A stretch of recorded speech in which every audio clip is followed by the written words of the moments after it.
The case of Jodi Arias, a woman who went from being an aspiring photographer to a convicted murderer, remains one of the most chilling and controversial stories in recent history. In the span of a few short years, Arias turned from a seemingly ordinary person into the center of a media storm, accused of brutally killing her ex-boyfriend, Travis Alexander. But how did a once devout Mormon and his passionate lover's story unravel into one of obsession and violence? And what dark secrets did their relationship conceal that would lead to such a brutal end? To answer this, let's go back to the beginning of it all. Travis Alexander's life began in Riverside, California. Born to Gary David Alexander and Pamela Elizabeth Morgan Alexander, Travis was one of 8 siblings: Gary, Dennis, Tanisha, Samantha, Hillary, Stephen, and Allie. When Travis was 11, he and his siblings moved in with their paternal grandparents after their father died in a car accident on Travis's 20th birthday in July 1997. Though Travis never pursued college, he had big dreams. He aspired to be a motivational speaker and worked various jobs in telemarketing and retail sales. His faith as a Mormon was a guiding force in his life, and it led him to travel before he eventually settled in Mesa, Arizona. From this moment on, things would take a turn for the worse. Travis and Jodi Arias met in September 2006 at a company convention in Las Vegas. Their friends described their initial connection as instant and powerful. Jodi was particularly excited about the relationship, often talking about how much fun they had together and how funny Travis was. Their relationship was long distance since Jodi lived in Palm Desert, California. However, from the beginning, their friends had serious concerns. They noticed disturbing behaviors from Jodi early on. One of them even warned Travis, saying, "I'm afraid we're going to find you chopped up in her freezer."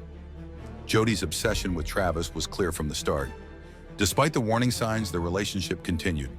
Tragically, more than a year after they met, Travis Alexander was killed, and Jodi Arias, who was once deeply in love with Travis, would now be known as his murderer. But who was Jodi Arias really? Well, Jodi was an aspiring photographer who was looking for opportunities with Prepaid Legal Services, Inc., the network marketing company where she met Travis. Her ambitions and their shared interests initially drew them together, but her obsession soon took a dark turn. When Travis Alexander met Jodi Arias, their connection was immediate. A friend of Travis described Jodi as beautiful, friendly, and sweet, with long blonde hair and a cute figure. According to her, Jodi seemed to like Travis as much as he liked her. Travis even told his friends that he had found the woman he wanted to marry. However, their relationship faced significant challenges. Travis was a devout Mormon, while Jodi did not share his faith, which complicated their sexual relationship. Despite their strong initial connection, their friends began to notice troubling behavior, especially from Jodi. Jodi displayed possessive and obsessive tendencies. Some observed that Jodi always had to sit right next to him and didn't like it when he talked to other women. This possessiveness was alarming to their friends.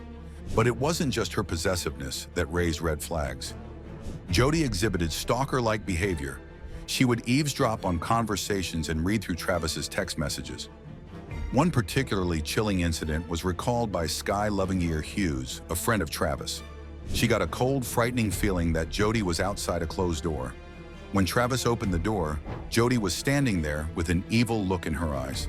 Sky's husband, Chris, described the look in Jodi's eyes as filled with rage. 5 months into their relationship, Travis Alexander and Jodi Arias seemed to break up. However, Jodi moved from Palm Desert to Mesa, where Travis lived, right after their split. Her sudden appearances at his house raised suspicions among Travis's friends. They found her behavior increasingly odd and concerning. After living in Mesa for about 8 months, Jodi moved back to California in April 2008. Despite the distance, their relationship remained troubled. In May, they had a massive fight over text messages. Then in June, just before Travis was supposed to go on a trip to Cancun with friends, he disappeared. Shockingly, it was Jodi who called the police hours after his body was found, reporting his death. Hey Jodi, Detective Steve Flores with the Mesa Arizona Police Department. Oh, hey, how are you? Good. You needed to talk to me about something? Well, I just wanted to offer any assistance that I might have. I was a really good friend of Travis's, and I know that I don't know a lot of anything, but What have you heard so far? I heard that he passed away and that I don't know. I've heard all kinds of rumors. I heard there was a lot of blood. When we first arrived on scene and started talking to people, some of his closest friends began mentioning your name. You know, hey, you need to call her because she probably knows what happened to him, or she possibly had something to do with it. Oh gosh. I needed to talk to you to find out why they would say something like that. Mesa Police Detective Esteban Flores was at the scene where Travis was discovered dead. Jodi called him upon hearing the news and claimed she was on her way to Utah to visit a new boyfriend on the day Travis was killed. Despite her claim, Travis's friends immediately suspected Jodi. They described her as a stalker and insisted she should be a suspect. Jodi agreed to be fingerprinted, and this evidence linked her to the crime scene, despite her alibi. Her move to Mesa after their breakup, her unexpected visits, and her obsessive behavior made her actions seem more suspicious. When authorities arrived at Travis Alexander's home, they found a gruesome scene. Blood was everywhere. There was a bloody handprint outside Travis's bedroom and long brown hairs on the bathroom floor and walls. They also discovered a camera in the washing machine. This camera, according to Detective Flores, contained photographs of Travis and Jodi Arias, time-stamped from the day of the murder. The evidence quickly piled up. The bloody handprints matched both Travis and Jodi. This critical piece of evidence led authorities to arrest Jodi in California. During the investigation, it was also revealed that a .25 caliber gun was missing from Jodi's grandparents' home, adding another layer of suspicion. Initially, Jodi denied being at Travis's home on the day he was killed. However, after spending one night in jail, she changed her story. She admitted to being there, but claimed that masked intruders had attacked them after she and Travis had sex and taken photos in the shower. Authorities found her story unbelievable and charged her with first-degree murder. Investigators determined that Jodi had stabbed Travis nearly 30 times, slit his throat, and shot him in the head in his Mesa home.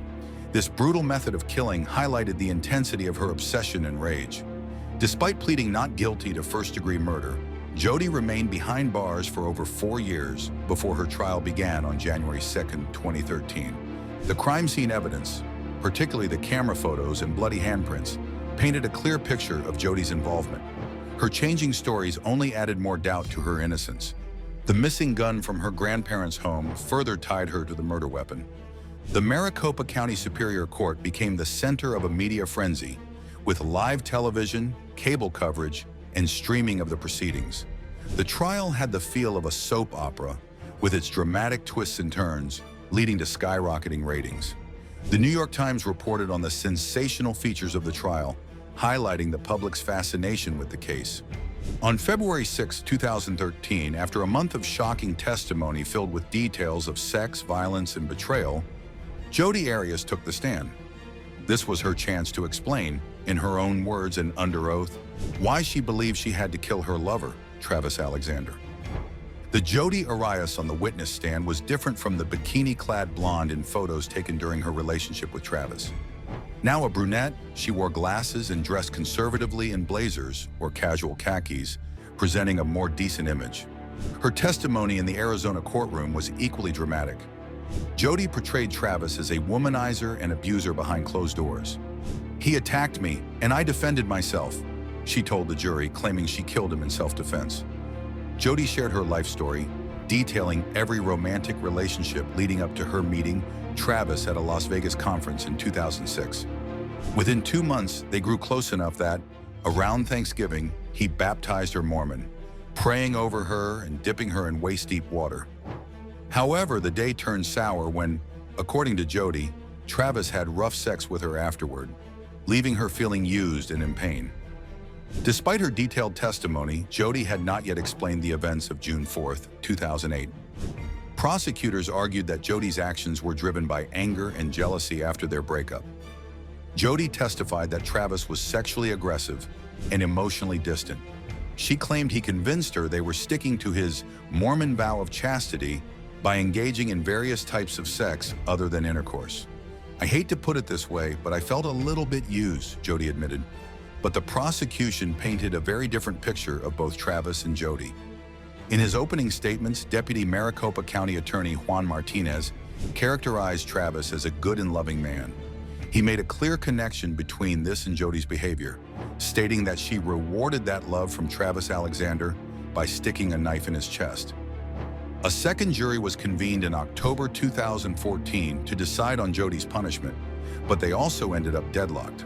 According to state law, she couldn't be tried again for the same crime, so she was sentenced to life in prison without the possibility of parole.